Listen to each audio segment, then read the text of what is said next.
அன்பார்ந்த மருத்துவ ஜோதிடம் நண்பர்களே, சனிப்பெயர்ச்சி பலன்கள் வருகின்ற 25 அக்டோபர் 2017 23 ஜனவரி 2020 வரை. சனீஸ்வர பகவான் ரொம்ப ரொம்ப கெட்டவர் இல்லை. ஒரு ஜாதகத்தை எடுத்தாலே இல்லை ஜோசியர்கிட்ட போகணும் அப்படின்னாலே கெட்ட காலம் ஆரம்பிச்சிருச்சுன்னா தான் போவோம்.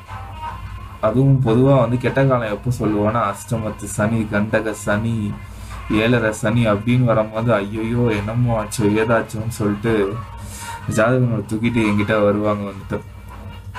ஏன்னா ரொம்ப ரொம்ப கெட்டவர். ஏன்னா சனீஸ்வர பகவான் ஜாதகத்தில் எந்த பாவத்தில் உட்கார்ந்தாலும் கெடுத்துருவாரு. அதை விட அவர் எந்த பாவத்தை பார்த்தாலும் கெடுத்துருவாருன்னு ஒரு மக்களிடையே மிகப்பெரிய பீதியே உருவாயிட்டு இருக்குது. சனீஸ்வர பகவானோட கேரக்டரிஸ்டிக்ஸ் பார்ப்போம். கிரகங்கள்ல சாயா கிரகம் அப்படின்னு சொல்லக்கூடிய ராகு கேதுவை விட்டுட்டு மிச்சம் பார்க்கிற சூரியன், சந்திரன், செவ்வாய், சுக்கிரன், குரு, புதன் இவங்க எல்லாருமே பாத்தீங்கன்னா குரு ஐயோ சுபர் கிரகங்க, சுக்கிரன் சூப்பரா இருந்தா ஓகேங்க அப்படின்னு சொல்லுவாங்க. ஆனா சனீஸ்வரன் பார்த்தாலே எல்லாம் பயப்படுவாங்க. என்னமோ அவர் என்னமோ கெட்டவர் மாதிரி அவரை ஜாதகத்துல வேணா அவரை வேணா வெட்டி எடுத்துடலாமா அப்படிங்கிற லெவலுக்கு எல்லாரும் யோசிப்பாங்க.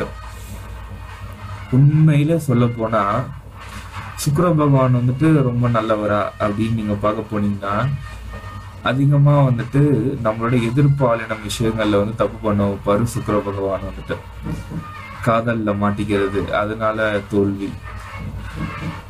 குரு பகவான் எடுத்தீங்கன்னு வச்சுக்கோங்களேன், அவர் பார்வை பலம்பா, சுப பார்வை பான்பாங்க. அவர் போய் 6வது இடத்தையும் 8வது இடத்தையும் 12வது இடத்தையும் குரு பகவான் போய் பார்த்தாரு அப்படின்னா நோய்கள் பெருகும், கடன் பெருகும். 8வது இடம் துரதிருஷ்டஸ்தானம், அதை போய் குரு பார்க்கும் போது துரதிருஷ்டம் பெருகும். ஆனா நம்ம ஆளுங்க நோய் வந்துச்சு, கடன் வந்துச்சு அப்படின்னா சனீஸ்வர பகவான் மேல பழிய போட்டு ஒன்னாலதான் ஆச்சு சனியனே அப்படின்னு சொல்லிட்டு அவரை பிடிச்சி திட்டிட்டு இருப்பாங்க. ஆனா சம்பந்தமே இல்லாம குரு இந்த வேலையை பார்த்துட்டு இருப்பாரு. ஒரு ஜாதகத்துல ஏதோ ஒரு கிரகம் பண்ற தப்பு, அந்த தப்பு எல்லாமே சனீஸ்வர பகவான் தலையில தான் விதியும். ஏன்னா நம்ம இதுல யாரு கெட்டவன் பண்ணாலும் கூட இருந்து ஒருத்தன் குழி பறிச்சுட்டே இருப்பான். ஆனா அவனெல்லாம் கண்டுக்க மாட்டான். எவனாச்சும் ஒருத்தவன் கெட்டவன் சொல்லிட்டு உருவாகம் படுத்திட்டு அவனாலதான் எனக்கு எல்லா கெட்டதும் நடக்குதுன்னு சொல்லிட்டு நம்ம சொல்லுவோம். அந்த மாதிரிதான் சனீஸ்வர பகவான் கெட்ட கிரகமா ஆக்கப்பட்டாரே தவிர்த்து அவர் கெட்டது பண்றதை விட மத்தவங்க பண்ற கெட்டது எல்லாத்தையும் தான் மேல பழிய வாரி போட்டுக்கிட்டவர் தான் சனீஸ்வர பகவான். மற்ற கிரகங்கள் இருக்கிற 9 கிரகங்கள் இவரை தவிர்த்து 8 கிரகங்கள் பண்ற தப்பும் இவர் மேலதான் விடியும். ஏன்னா யாருக்குமே யார் சரியான தப்பு பண்றாங்க, எந்த கிரகம் தப்பா இருக்குங்கிறதே பார்க்காம சனீஸ்வர பகவான் நல்ல நிலைமையில இருந்தாலும் ஜாதகத்துல ஈஸியா பழி போடுறது சனீஸ்வர பகவான் மேல போட்டு தப்பிச்சுக்கலாம். எப்படி கல்யாணம் ஆச்சுன்னா செவ்வாய் தோஷம்னு சொல்லிட்டு செவ்வாய் மேல பழிய போட்டு, இல்ல ராகு கேது தோஷம் ராகு கேது மேல பழிய போட்டு மிச்ச சுப கிரகங்கள்லாம் தப்பிச்சுக்கிற மாதிரி தான் இந்த நிலை. உண்மையிலே சனீஸ்வர பகவான் யாரு அப்படின்னு பாத்தீங்கன்னா ஈஸ்வரன் அப்படிங்கிற பட்டம் வாங்கின ஒரே ஒரு ராஜ கிரகம். அதாவது இந்த ஈஸ்வரன் அப்படிங்கிற பட்டம் வாங்குறது சாதாரண விஷயம் கிடையாது. கடவுளுக்கு நிகரான அமைப்பு. கடவுள் அப்படிங்கிறவர் யார் அப்படின்னா நேர்மை, தர்மம், இந்த 2 முக்கியமான விஷயங்கள். இதை கடைபிடிச்சாதான் உண்மையான கடவுள் நிலை அப்படிங்கிறது. இந்த நேர்மைக்கு பெயர் போனவர் தான் சனீஸ்வர பகவான். அதாவது எந்த ஒரு செயலை எடுத்தாலும் யார் ரொம்பவும் நேர்மையா இருக்காங்களோ அவங்களோட ஜாதகத்துல எடுத்து பாத்தீங்கன்னா சனீஸ்வர பகவான் உச்சகட்டத்துல இருப்பார். சொல்ல போனா கர்மக்காரகன்னு சனீஸ்வரன் சொல்லுவோம். அது இன்னும் தெரியல. கர்மம் அப்படின்னு சொன்னா தொழில்னு சொல்லுவாங்க. பல ஜோசியர்களோட தொழில் இந்த சனீஸ்வர பகவானாலதான் ஓடுது. அதனாலதான் என்னவோ இவருக்கு தொழில் ஸ்தானத்தின் அதிபதி சனீஸ்வர பகவான் வச்சாங்களோ என்னமோ தெரியல. உண்மையிலே சனீஸ்வர பகவான் அப்படின்னு எடுத்துட்டீங்கன்னா கர்மக்காரகன்னு சொல்லுவாங்க. கர்மம் அப்படின்னா நம்ம செய்யற நம்ம எந்த வேலை பார்க்குறோமோ அந்த தொழிலை குறிக்கிறது கிடையாது, நாம் செய்யும் செயலை குறிக்கிறது தான் கர்மம் அப்படின்னு சொல்றது. கர்மம், கர்ம வினை. கர்மம் அப்படிங்கிறது நல்ல கர்ம வினைகளும் இருக்குது, தீய கர்ம வினைகளும் இருக்கு. நாம் செய்யும் செயலின் விளைவுகள் அதுதான் வந்துட்டு.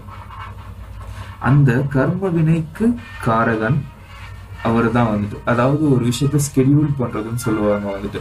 இந்த காலகட்டங்கள்ல இந்த நேரங்கள்ல இவனுக்கு இந்த மாதிரியான நல்ல பலன் நடக்கணும், இந்த காலகட்டங்கள்ல இந்த மாதிரியான நேரங்கள்ல இவனுக்கு தீய பலன் நடக்கணும்னு முடிவு பண்ற கிரகம் எது அப்படின்னா சனீஸ்வர பகவான். சனீஸ்வர பகவான் வந்துட்டு ஒரு ஸ்ட்ரிக்டான ஆபீசர்னு சொல்லலாம் வந்து. எப்படி அப்படின்னா, ஒரு ஜாதகத்துல எடுத்துக்கிட்டீங்க அப்படின்னா 3 இடத்த வந்துட்டு சனீஸ்வர பகவான் பார்ப்பாரு, ஒரு இடத்துல உட்கார்ந்து இருப்பாரு. அந்த 4 பாவங்களை வந்துட்டு தீவிரமா ஆராய்ஞ்சோம் ஒருத்தவங்களோட ஜாதக கட்டத்துல அப்படின்னா, அவங்க எப்படி நடந்துக்கிட்டா எப்படி வாழ்க்கையில வெற்றி பெறுவாங்கிறத பக்காவா எடுத்து சொல்ற விஷயம் வந்து சனீஸ்வர பகவானை வச்சு சொல்லலாம். அதாவது குறிப்பிட்டு சொல்ல போனோம் அப்படின்னா, சனீஸ்வர பகவான் வந்துட்டு ஒரு இடத்துல உட்காருது அப்படின்னா, அவர் உட்கார்ந்த இடம் வந்துட்டு ஒரு பாத்தீங்கன்னா ஸ்கூல்ல வந்து ஒரு ஹெட்மினிஸ்ட் பொசிஷன், இல்ல வந்துட்டு ஒரு தப்பே, அதாவது ஒரு அதிகாரம் பண்ற பொசிஷன். உங்க 12 பாவங்கள்ல வந்துட்டு எங்க சனீஸ்வரன் உட்கார்றாரோ அந்த இடத்து வந்துட்டு அவரோட ஆதிக்கம் வந்து முழுமையா நிறைஞ்சிடும். அந்த ஆதிக்கத்தோட பலனை தான் இந்த பிறவில நம்ம முழுமையா அனுபவிப்போம். சொல்ல போனா, நீங்க ரொம்பவும் நல்லது பண்ணியிருந்தீங்க அப்படின்னா, ரொம்ப ரொம்ப ரொம்ப ரொம்ப அளவு கடந்த தர்மங்கள் பண்ணியிருந்தீங்க, ரொம்பவும் நேர்மையா நடந்திருந்தீங்க அப்படின்னா சனீஸ்வர பகவான் வந்து 11ஆம் பாவத்துல உட்காருவாரு. உங்க லக்னத்துக்கு 11ஆம் பாவத்துல சனீஸ்வர பகவான் உட்கார்ந்தா நீங்க ஒரு உன்னதமான பிறப்பு, அதாவது நீங்க செஞ்ச நல்வினைகள் எல்லாமே வந்துட்டு அனுபவிக்கிறதுக்காக எடுத்த பிறப்புன்னு சொல்லலாம் வந்து. அதே போல ஒவ்வொரு பாவத்திலையும் எங்கெங்கெல்லாம் சனீஸ்வர பகவான் உட்கார்றாரோ அதை வச்சு அவங்களுக்கு எந்த விதமான தோஷங்கள் இருக்கு, இந்த பிறவில எந்த விதமான கர்மங்களை அவங்க அனுபவிக்கிறதுக்கு வந்திருக்காங்கிறத ஈஸியா சொல்லிடலாம். அது மட்டும் இல்லாம சனீஸ்வர பகவான் பாத்தீங்க அப்படின்னா 3 பார்வைகள், அதாவது 3ஆம் பார்வை, நேர் எதிர் 7ஆம் பார்வை, அது மட்டும் இல்லாம 10ஆம் பார்வைன்னு சொல்லுவாங்க.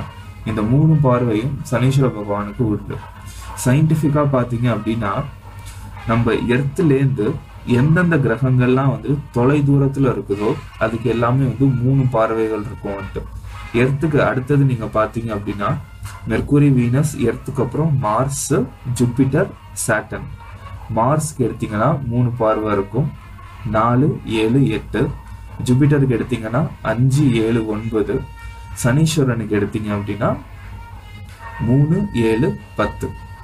அதாவது என்ன அப்படின்னா, அதெல்லாமே வந்து மிகப்பெரிய கோள்கள். ஜூபிட்டர், மார்ஸ், சாட்டர்ன் அப்படிங்கிறது வந்துட்டு தொலை தூரத்துல இருந்து வரும்போது ஒரு லைட்டை நீங்க அடிக்கிறீங்க அப்படின்னா, நம்ம வந்து தொலை தூரத்துல இருக்கோம்னா அதிகமா அது ஸ்கேட்டர் ஆகும் வந்துட்டு. ஸோ அந்த பாவங்கள் வந்து ஸ்கேட்டர் ஆகும்போது அது 3 இடத்துல அதோட ஒளிங்கிறது படும். ஒவ்வொருத்தவங்களோட ஜாதக கட்டத்திலையும் அந்த 3 இடத்துல படுற ஒளியோட அமைப்பு தான் வந்துட்டு பார்வைகள்னு சொல்றது வந்து. அந்த பார்வைகள் எந்தெந்த பாவத்து மேலாம் படுதோ, அதாவது என்ன அப்படின்னா, சனீஸ்வரன் வந்துட்டு சூரியனோட புதல்வன். ஆனா சூரியனோட புதல்வன் வந்து யமதர்மரும் கூட. யமதர்மருக்கும் சனீஸ்வரனுக்கும் வந்துட்டு ஆகவே ஆகாது. அது வந்துட்டு சில சூரியனுக்கும் இவங்களுக்கும் நடந்த சில பிரச்சனைகள் அப்படின்னால சனீஸ்வரனும் சூரியனும் பிரிஞ்சிடுவாங்க குடும்பத்தை விட்டு. அதனால சனீஸ்வரனுக்கு எப்போதுமே சூரியனை வந்துட்டு பிடிக்கவே பிடிக்காது. அதனால சூரிய குடும்பத்தை விட்டு ரொம்ப தொலை தூரத்துல அவர் போயிருப்பாரு. அதுதான் வந்துட்டு அது கடைசியா இருக்கக்கூடிய சாட்டர்ன் பிளானட் வந்து. அதனால பாத்தீங்கன்னா சூரியனும் சனீஸ்வரனும் எந்த பாவத்திலயாச்சும் யாருக்காச்சும் சேர்ந்து இருந்துச்சு அப்படின்னா அவங்களோட அப்பா மகன் உறவு வந்துட்டு அவ்வளவா நல்லா இருக்காதுன்னு சொல்லுவாங்க வந்து. இன்னொன்னு, யம தர்மராஜனும் லேசுப்பட்டவர் இல்ல, அவரும் தர்மராஜன் அப்படின்னு தர்மத்துக்கு பெயர் போடுவாங்க. சூரியனோட 2 புதல்வர்களும் வந்துட்டு, அதாவது சூரியனோட கேரக்டரிஸ்டிக்ஸ் கொஞ்சமாச்சும் இருக்கணும்ல. கர்ணன் எல்லாருக்குமே தெரியும் வந்து, கொடுக்கணும் அப்படின்னு முடிவு பண்ணிட்டாங்க அப்படின்னா கர்ணன் வந்துட்டு எல்லாத்தையும் கொடுத்துடுவாரு. அதே மாதிரிதான் சனீஸ்வரனும் வந்துட்டு கொடுக்கணும்னு அவர் நினைச்சிட்டாரு அப்படின்னா 7.5 வருஷம் ஒரு கட்டத்தை விட்டு 7.5 சனி முடிஞ்சு போகும்போது அவ்வளோதான் கொடுத்துட்டு போவாரு. எவ்வளோக்கெல்லாம் உங்களை கஷ்டப்படுத்துறாரோ அவ்வளோக்கெல்லாம் நம்ம செஞ்சுட்டு போவார் வந்துட்டு. சனீஸ்வரன் மாதிரி கொடுக்குற கிரகம் வேற எதுவுமே கிடையாது. கொடுத்ததை புடுங்காத கிரகமும் சனீஸ்வரன் மட்டும்தான். வேற எந்த கிரகம் வேணாலும் கொடுத்துட்டு திரும்பி எடுத்துக்குவோம் வந்துட்டு. பாத்தீங்கன்னா சுக்கிரன் வந்து காதலை கொடுப்பாரு. அந்த காதல்னால நம்ம வந்துட்டு ஜாஸ்தி அலைவும் வந்துட்டு கொஞ்ச நாள் கழிச்சு அந்த காதலை விட்டுட்டு போனோடனே அதுக்கு எதிரான விளைவு காதல்ல வருத்தப்பட்டு தாடி வச்சுட்டு தேவதாஸ் மாதிரி அலையிறது. கொடுத்ததை புடுங்கிக்கிற கிரகம் எல்லா கிரகமும். ஆனா நம்மள அடின்னு அடிச்சு முழுமையா கொடுத்துட்டு போற கிரகம் சனீஸ்வரன் மட்டும்தான். அந்த சனீஸ்வரனை நீங்க நல்லா ஆராய்ஞ்சு பாத்தீங்க அப்படின்னா அது மட்டும்தான் முழுமையா கொடுக்குற கிரகம், நேர்மையா கொடுக்குற கிரகம். கடவுள் எப்படி அப்படின்னா, ஒரு சிவன் எடுத்துக்கிட்டீங்க அப்படின்னா அவர் எல்லாத்தையும் சோதனை பண்ணி தான் வந்து கொடுப்பாரு. அவரோட விஷயங்கள் நீங்க எடுத்து பாத்தீங்கன்னா அவங்களுக்கே தெரியும். அதே போல சனீஸ்வரன் வந்து ஒருத்தனை உண்மையிலே சோதனை பண்ணி அவன் இதுக்கு தகுதியானவனா அப்படின்னு தெரிஞ்ச பிறகுதான் சனீஸ்வரன் வந்து எதுவா இருந்தாலும் கொடுப்பாரு. அவரோட சோதனையில வந்துட்டு தாக்கு பிடிச்சி நிக்கிறது தான் பெரிய விஷயம். பல பேரால நிக்க முடியாது வந்து. அவர் வந்துட்டு சோதனை கொடுக்கறது பாத்தீங்கன்னா 27 வருஷத்துக்கு ஒரு முறை வந்துட்டு ஒவ்வொரு ஜாதகர்களுக்கும் அடுத்த 7.5 வருட காலங்கள்ங்கிறது வந்து கொடுப்பாரு. ஒரு பாவத்திலையும் பாத்தீங்கன்னா 2.5 வருஷ காலம் நிற்பாங்க. ஏன்னா சனீஸ்வரனுக்கு வந்துட்டு ஒரு கால் வந்து கிடையாது. அவர் அதனால நொண்டி நடப்பாரு அப்படிங்கிறது வந்துட்டு புராணம். சாட்டன் வந்துட்டு ரொம்பவும் தொலை தூரத்துல இருக்கிறது ரொம்பவும் ஸ்லோவா சூரியனை சுத்தி வர்றதுனால 2.5 வருட காலங்கள் வந்துட்டு ஒரு ராசிலையும் வந்துட்டு சனீஸ்வர பகவான் தங்குவார். அந்த 2.5 வருஷ காலங்கிறது 3 ரவுண்டு சுத்தி வரும்போது நம்மளோட ஆயுள் காலம் 90 வயதா ஆயிடும். அதனாலதான் முதல்ல சுத்துறது வந்து இளமை காலத்துல சுத்துற சனி வந்துட்டு நம்ம வாழ்க்கையில வந்துட்டு ஒரு வாழ்க்கைனா என்னன்னு புரிய வச்சுட்டு போகும். மத்தியம காலத்துல வர சனி வந்துட்டு நம்ம வந்துட்டு உணர்ந்து தெளிய வைக்கும் வந்துட்டு. இறுதி காலத்துல வர சனி வந்துட்டு மரண சனின்னு சொல்லுவாங்க.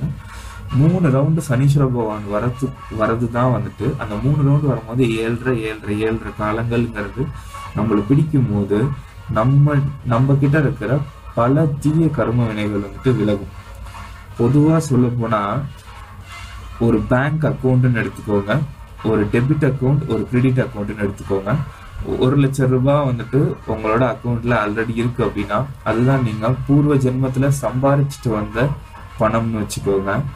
இந்த சைடு வந்து உங்களுக்கு 1 லட்சம் ரூபாய் கடன் இருக்குன்னு வச்சுக்கோங்க. இது எல்லாமே நீங்க பூர்வ ஜென்மத்துல செஞ்சுட்டு வந்த பாவ வினைகள்னு வச்சுக்கோங்க. அந்த 1 லட்சம் ரூபாய் கடனை கட்ட வைக்கிறது வந்துட்டு சனீஸ்வர பகவான். இந்த 1 லட்சம் ரூபாய் அசலை கரைக்கிற விஷயம் தான் குரு பகவான் வந்துட்டு. அதனால இந்த கடனை முழுமையா அடைக்கணும் அப்படின்னா 3 ரவுண்டு சனீஸ்வர பகவான் முழுமையா சுத்தி வந்தாரு அப்படின்னா முழுமையான கடனை நம்மளை அடைக்க வைப்பாரு. இந்த முழுமையான கடன் அடைஞ்சிரும், அது பிரச்சனை கிடையாது. இந்த கடனை அடைச்சிட்டு புது கடனையும் நம்ம வந்துட்டு வாங்குவோம் வந்துட்டு. அதுதான் வந்துட்டு வெவ்வேறு பிறவிகள்னு சொல்லிட்டு நமக்கு தொடர்ந்துட்டு போறது. அதாவது பாத்தீங்க அப்படின்னா நம்ம கர்ம வினைகள் நம்மளை வந்துட்டு ஜாஸ்தி தாக்கும் போது பாத்தீங்கன்னா அந்த 7.5 சனி காலங்கள், அஷ்டமத்து சனி, இந்த காலங்கள்லாம் பாத்தீங்கன்னா அவங்களை போட்டு புரட்டி எடுக்கும் வந்துட்டு. எல்லாரும் லைஃப்ல ரொம்பவும் வந்து துவண்டு போயிடுவாங்க வந்து. அப்போ என்ன பண்ணுவாங்கன்னா நம்மள மிச்ச கிரகங்கள் வந்து விட்டுறாது. சனீஸ்வர பகவான் வந்து சோதிக்கும் போது சுக்கிரன் சொல்லுவார் வந்துட்டு, டே நீ அவனை ஏமாத்து, நீ வந்துட்டு எஸ்கேப் ஆகி போயிடலாம் அப்படின்ற. புதன் சொல்லுவார், உன்னை நான் தப்பிக்க வைக்கிறேன், உனக்கு இருக்கிற அறிவு திறனால நீ கண்டிப்பா தப்பிக்கலான்னு. சந்திர பகவான் என்ன பண்ணுவாருன்னா மனசை தேத்துவார், உன்னால முடியல, நீ எந்திரிச்சு நடரா, இதுல நீ வெளில வந்துடுவான்னு சொல்லிட்டு சந்திர பகவான் சொல்லுவார். குரு பகவான் வந்துட்டு நல்ல பார்வையெல்லாம் பார்த்து உங்களுக்கு நிறைய ஆப்பர்ச்சுனிட்டிஸ் எல்லாம் எடுத்து கொடுத்து இந்த கர்மனில இருந்து வெளில எடுத்து விட பார்ப்பாரு. ஆனா இவங்க எல்லாருமே நல்லது பண்றாங்க தெரியுமா. ஆனா கர்ம வினைகளை இவங்களால குறைக்க முடியாது, சனீஸ்வரனால மட்டும்தான் குறைக்க முடியும். அது எப்படின்னா உங்களோட தீய கர்ம வினைகளை முழுமையா நீங்க அனுபவிச்சா மட்டும்தான் குறைக்க முடியும். அதாவது ஒரு தப்பு நீங்க செஞ்சிட்டீங்க, அந்த தண்டனை உங்களுக்கு கிடைக்குது அப்படின்னா 100 சாட்டை அடின்னு உங்களுக்கு வந்துட்டு சொல்றாங்க அப்படின்னா அந்த 100 சாட்டை அடி உங்களுக்கு கண்டிப்பா சனீஸ்வர பகவான் கொடுத்தே ஆவார். நீங்க இந்த ஜென்மத்துல வந்து 10 சாட்டை அடையிலே வந்து உங்க புதனை யூஸ் பண்ணியோ சுக்கிரனை யூஸ் பண்ணியோ குருவை யூஸ் பண்ணி நீங்க தப்பிச்சு போனாலும் அடுத்த ஜென்மத்துல மிச்ச 90 சாட்டை அடியும் சனீஸ்வர பகவான் கொடுக்காம விட மாட்டாரு. அதனால அடிக்கும் போது நம்ம பண்ண தப்புக்கு தான் நம்ம அடி வாங்குறோங்கிறத உணர்ந்து முழுமையா நம்ம அடிச்சு வெளில வந்துடணும் வந்து. அப்போதான் முக்திங்கிற ஒரு நிலைக்கு நம்மள தள்ளப்படுவோம். அது முழுமையான கர்ம வினைகள் ஒருத்தவனுக்கு தீருது அப்படின்னா அடுத்த ஸ்டேட்லேயே தான் அவனுக்கு வந்து உயர்வு நிலை ஆரம்பிக்குதுன்னு அர்த்தம். அதனாலதான் சனீஸ்வர பகவான் ஜாஸ்தி படுத்தும் போது நமக்கே தெரியும், நம்ம வந்து ஒரு ஸ்டெப் எடுத்து வச்சோம் அப்படின்னா சறுக்கும். வந்துட்டு தொழில் ரீதியா ஸ்டெப் எடுத்து வச்சா சறுக்கும். நம்மள அதிக பேர் அவமானப்படுத்துவாங்க, நம்மளுக்கு வந்துட்டு அதிகமான டென்ஷன் ஏற்படுத்தும். அதாவது நம்மளால பொறுக்க முடியாம நம்ம வந்துட்டு கதறுவோம், வந்து கடவுள்கிட்ட போய் அழுவோம். வந்து சில பேருக்கு வந்துட்டு நினைப்பாங்க எனக்கு குழந்தை பாக்கியமே இல்லைன்னு நினைப்பாங்க. சில பேர் வந்துட்டு எனக்கு தொழில நிம்மதியே இல்லைன்னு நினைப்பாங்க. குழந்தைங்க எப்படி இருக்காங்க, பிள்ளைங்க எப்படி இருக்காங்க, மனைவி இப்படி இருக்கா, அப்படி இப்படின்னு சொல்லிட்டு எந்தெந்த பாவங்கள்லாம் சனீஸ்வர பகவான் ஜனன ஜாதகத்துல பாக்குறாரோ அந்தந்த பாவங்கள்ல வந்துட்டு குறைகள் இருக்கும். 5வது பாவத்துல பார்த்தா குழந்தைகள் ரீதியான பிரச்சனைகள் கொடுப்பாரு. 7வது பாவத்தை பார்த்தா மனைவி நண்பர்கள் ரீதியான பிரச்சனை. தொழில் ஸ்தானம் 10வது இடத்தை பார்த்தா தொழில் ரீதியான ப்ராப்ளம். லாபஸ்தானத்தை பார்த்தா என்னதான் தொழில் பண்ணாலும் நஷ்டமாகிக்கிட்டே இருக்கும். இந்த மாதிரி பாவங்கள் எந்தெந்த பாவங்கள்லாம் பார்க்கும் போதோ அந்த 7.5 சனிகாலங்கள் வரும்போது இல்லை அஷ்டம சனிகாலங்கள் இதெல்லாம் வரும்போது நம்மள அந்த பாவங்கள் வந்து நம்மளை தாக்கும். அதை தாக்கும் போது அமைதியா பொறுமையா கடவுளோட கையில பிடிச்சிக்கிட்டு ஸ்லோவா நகர்ந்து நம்ம அதை அனுபவிச்சு முடிச்சிட்டோம் அப்படின்னா தெளிஞ்சு வந்துடுவோம். வந்துட்டு இதை நம்ம அனுபவிக்காம நம்ம என்ன பண்றோம்னா தான் அப்படிங்கிற அகந்தையில வந்துட்டு நம்ம வெளியில வரும்போது நம்ம முட்டிக்கிட்டு நம்ம வெளில வரும்போது தான் என்ன ஆகும்னா விட்டுட்டு போயிடுவார் சனீஸ்வர பகவான். முழுமையா வந்துட்டு நன்மையும் செய்யாம அடுத்த சுத்து வரும்போது மறுபடியும் அடிப்பாரு. வந்துட்டு எப்பயா இருந்தாலும் நம்ம கர்ம வினைகள் நம்ம தான் தீக்கணும், நம்ம வாங்கின கடனை நம்ம தான் தீக்கணும் அப்படிங்கிற மாதிரியான இந்த வினையை நம்ம வந்துட்டு தீர்த்துட்டோம் அப்படின்னா சனீஸ்வர பகவான் அளவுக்கு மீறி கொடுப்பாரு. வந்துட்டு சரி, இந்த சனீஸ்வர பகவான் வந்துட்டு ப்ராப்பரா காலத்தை நிர்ணயம் பண்ணக்கூடியவர்கள். இந்தந்த வயசுல இவனுக்கு இந்தந்த மாதிரியான, அதாவது ஒருத்தவனை ஓவரா போட்டு படுத்துனா அவன் சூசைடு தான் பண்ணிக்குவான். அதனால இன்ச்சா படுத்துவார் அந்த சனீஸ்வர பகவான். வந்து முதல் தடவை சுத்தி வரும்போது லைட்டா படுத்துவார், 2வது தடவை சுத்தி வரும்போது கொஞ்சம் அதை விட ஸ்ட்ராங்கா படுத்துவாரு, 3வது தடவை சுத்தி வரும்போது ஆயிலையும் முடிக்கிற லெவலுக்கு படுத்துவார். வந்துட்டு அந்த அந்த 3வது தடவை 90வது வயதுல சுத்தி வர காலகட்டங்கள்ல வந்துட்டு படுத்தும் போது சில பேர் நோய்வாயில தப்பிச்சு அதுக்கு தாண்டி 100 வயது வரைக்கும் உயிர் வாழ்வாங்க. சில பேர் அதுலயே வந்துட்டு மரணம் அடைஞ்சிருவாங்க. வந்துட்டு இந்த மாதிரியான சில அமைப்புகள் எல்லாமே சனீஸ்வர பகவான சொல்லலாம். அன்பார்ந்த மிதுன ராசி நேயர்களே, சனி பயிற்சி இந்த முறை பார்த்தீங்கன்னா உங்களோட 7வது ஸ்தானத்துல சனீஸ்வர பகவான் உட்கார்றாரு. அவரோட நேர் எதிர்பார்வை மிதுன ராசியின் மேல விழுது. மற்றும் 8, 9க்கு அதிபதி ஆகிய சனீஸ்வர பகவான் 7வது பாவத்தை இருந்து அவங்களோட ராசியையும் பார்க்கிறாரு. அதாவது சந்திர பகவான் வந்துட்டு உங்களோட ஜனன ஜாதகத்துல மிதுன ராசியில இருந்திருப்பாரு. அவரை இப்ப நேர் எதிராக சனீஸ்வர பகவான் பார்க்கறதுனால மன ரீதியான பிரச்சனைகள் ஏற்படும். வந்துட்டு அதிகமா மனசை போட்டு குழப்பிக்கிறது, ஒண்ணுமே வந்துட்டு நடக்காத விஷயத்துக்கு கூட அதிகமா மனக்குழப்பங்களை ஏற்படுத்துறது, இந்த மாதிரியான செயல்பாடுகள்லாம் இந்த சனி பயிற்சியில உங்களுக்கு கொடுக்கும். இதுல ஜனன ஜாதகத்தை எடுத்துக்கோங்க. இப்ப இருக்கிற கோச்சார சனி, இப்ப இருக்கிற சனி வந்துட்டு தனுஷ ராசியில உட்கார்ந்துருக்கு. அவரோட 3 7வது பார்வை 10வது பார்வையில பாத்தீங்கன்னா 7வது பார்வையில ஆல்ரெடி சந்திர பகவான் மாட்டிட்டாரு. மிச்சம் இருக்கிற கிரகங்கள்ல வந்துட்டு நம்மளை வந்துட்டு தப்பிக்க வைக்கிற கிரகங்கள்னு பாத்தீங்கன்னா புதன் பகவான் மற்றும் சுக்கிர பகவான் வந்துட்டு அவரு வந்துட்டு சனியோட பார்வையில மாட்டாம இருக்காங்கன்னு பாருங்க உங்களோட ஜனன ஜாதகத்துல. இப்ப இருக்கிற கோச்சார சனி வந்துட்டு பாத்தீங்கன்னா கும்பராசியை பார்க்குது மற்றும் கன்னிராசியை பார்க்குது. இந்த கன்னிராசிலையும் கும்பராசிலையும் உங்க ஜனன ஜாதகத்துல புதனோ சுக்கிரனோ இல்லாம இருந்தீங்க அப்படின்னா, இல்லை ஏதாச்சும் ஒரு கிரகம் வந்துட்டு இருந்து மற்றொரு கிரகம் தப்பிச்சிருச்சு அப்படின்னா அந்த கிரகத்தின் வாயிலா இந்த என்டையர் சனி பயிற்சியில நீங்க தப்பிச்சிருவீங்க. அப்படி புதன் சுக்கிரன் அவங்க 2 பேரும் மாட்டி இப்ப ஆல்ரெடி சந்திரனும் மாட்டிட்டாங்க அப்படின்னா கொஞ்சம் பிரச்சனைகள் வந்துட்டு ஜாஸ்தியா இருக்கும். ஏன்னா புதன் வந்து சமயோஜிகமா திங்க் பண்ணி அவங்களை எப்படியும் எஸ்கேப் ஆக வச்சிருவாரு. சுக்கிரன் வந்துட்டு ஸ்மார்ட்டான கிரகம், ஸ்மார்ட்டா பேசி நீங்க எஸ்கேப் ஆயிடுவீங்க. பட் இந்த சந்திரன் வந்துட்டு இன்னொரு ஸ்மார்ட்டான கிரகம் மற்றும் மன ரீதியான கிரகமா இருக்கிட்டு மற்றவங்களோட மனசை குழப்பி விட்டு நீங்க எஸ்கேப் ஆகலாம். இந்த 3 கிரகமும் மாட்டும் போதுதான் ஒருத்தவங்க வந்து சோதனைங்கிறது ஜாஸ்தி வரும். அப்படி இல்லை அப்படின்னா செவ்வாயாச்சும் வந்துட்டு தப்பிச்சிருக்காரு அப்படின்னா கோபத்தோட பேசி இல்லை அந்த மாதிரியான ஒரு சினாரியோவில் நீங்கள் வந்து தப்பிக்கிறதுக்கான நிலைகளையும் பார்த்தோம். இந்த எல்லா கிரகமுமே சில வர்ஸ்ட் கேஸில் வந்துட்டு சனியோட பார்வையில் இப்போ மாட்டிருக்கு அப்படின்னா நீங்கள் கண்டிப்பாக பரிகாரம் பண்ணணும். என்ன பரிகாரங்கிறது பின்னாடி சொல்கிறேன். மற்றும் இப்போ இருக்கிற மிதுன ராசிக்கு பார்த்தீங்க அப்படின்னா 1வது ஸ்தானம், 4வது ஸ்தானம் மற்றும் 9வது ஸ்தானத்தை சனீஸ்வர பகவான் பார்க்குறாரு. அதனால பார்த்தீங்கன்னா 4வது ஸ்தானத்தை வந்துட்டு சனீஸ்வர பகவான் பார்க்கறதுங்கிறது உயர்கல்வி ஸ்தானத்தை அதாவது பேசிக்கான கல்வி கலை ஸ்தானத்தை வந்து சனீஸ்வர பகவான் பார்க்கறதுனால குழந்தைகள் பொறுத்த வரைக்கும் கொஞ்சம் படிப்புல மந்தகதி ஏற்படும். வந்துட்டு பெருசானா நீங்க வந்துட்டு கவலைப்பட வேண்டிய தேவையும் இல்லை. ஏன் அப்படின்னா குருவோட பார்வையும் வந்துட்டு மிதுன ராசிக்கு இருக்குது இந்த ஒரு வருஷ காலகட்டங்கள்ங்கிறது. அதனால குழந்தைங்க வந்துட்டு பாத்தீங்கன்னா கொஞ்சம் சோம்பலா வந்து எனக்கு தூக்கம் வருது, நான் படிக்க மாட்டேன் அப்படி இப்படின்னு சொல்லுவாங்க. வந்துட்டு நீங்க கொஞ்சம் அவங்களுக்கு என்கரேஜ் பண்ணி நீங்க பூஸ்டப் கொடுத்தீங்கன்னா குருவோட பார்வைக்கு தொட்டு ஆட்டோமேட்டிக்கலா பிக்கப் பண்ணி அவங்க படிக்க ஆரம்பிச்சிருவாங்க. அதனால இந்த ஒரு வருஷ காலகட்டங்கள்னு பாத்தீங்கன்னா கும்பராசிக்கும் குரு பார்வை இருக்கு, அதையே சனியும் பார்க்கிறாரு. மற்றும் மிதுன ராசிக்கும் குருவோட பார்வை அதையே சனியும் பார்க்கறது சனியோட பார்வையோட தாக்கமும் குருவோட பார்வையோட தாக்கமும் மிக்சடான பலனை கொடுக்கும். வந்துட்டு அதாவது நடக்கிற மாதிரி இருக்கும், நடக்காம போகும். சில விஷயங்கள் நடக்காத மாதிரி இருக்கும், நடக்கும், திடீர்னு நடந்துரும். வந்துட்டு அந்த மாதிரியான அதாவது உங்களோட ஜனன ஜாதகத்துல குரு பலமா இருந்தா முதல்ல சொதப்புற மாதிரி இருந்துட்டு அந்த விஷயங்கள் நடந்துரும். சனீஸ்வர பகவான் பலமா இருந்தா முதல்ல நடக்கிற மாதிரி இருந்துட்டு அதுக்கப்புறம் சொதப்பும். அது உங்களோட ஜன்ன ஜாதகத்தை அணுகும் போது தெரியும். வந்து அது மட்டும் இல்லாமல் பார்த்தீங்கன்னா வீடு யாராச்சும் கட்டிக்கிட்டு இருந்தீங்க அப்படின்னா கொஞ்சம் கடன் உதவி கிடைக்கிறது, அதுக்காக வந்துட்டு அதெல்லாம் கொஞ்சம் டிலே ஆகும்.